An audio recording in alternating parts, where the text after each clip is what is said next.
Donc pour déforfaitiser un forfait, rien de plus simple. Vous avez composé votre forfait, vous avez la capacité donc de sortir l'une des prestations de ce forfait, cliquez droit, à ce moment-là vous changez le type de prestation, d'accord?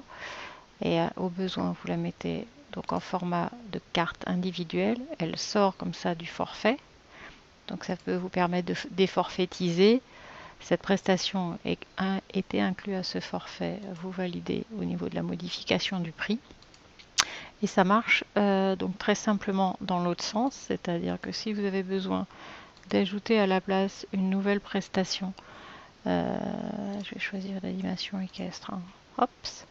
Et que cette animation équestre, au lieu d'être une carte individuelle, vous voulez que ça devienne quelque chose dans le forfait, bah vous allez très simplement choisir de nouveau le type de prestation, vous choisissez que ce soit inclus forfait, voilà, on vous demande de choisir dans quel forfait s'il y en avait plusieurs, voilà, et il a inclus cette nouvelle prestation dans le forfait. Voilà, il n'y a pas de tarif, mais vous pourriez mettre un prix.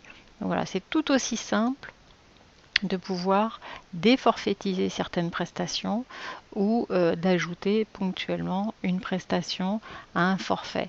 La seule chose, c'est que le forfait qui est le forfait dit de base, qui peut être n'importe quel autre, lui ne pourra donc pas être déforfaitisé. Voilà, il faut au moins qu'il y ait une prestation dite de base. Voilà, donc on peut très bien imaginer, là aussi, vous changez le type de prestation, vous le mettez en forfait base, ce qui fait que, en effet, par exemple, si le déjeuner, il n'a plus lieu d'être, vous pouvez supprimer cette prestation, d'accord? Ça modifie le forfait, voilà, parce qu'un forfait base, vous ne pouvez jamais le modifier. Voilà. D'accord? Bonne continuation.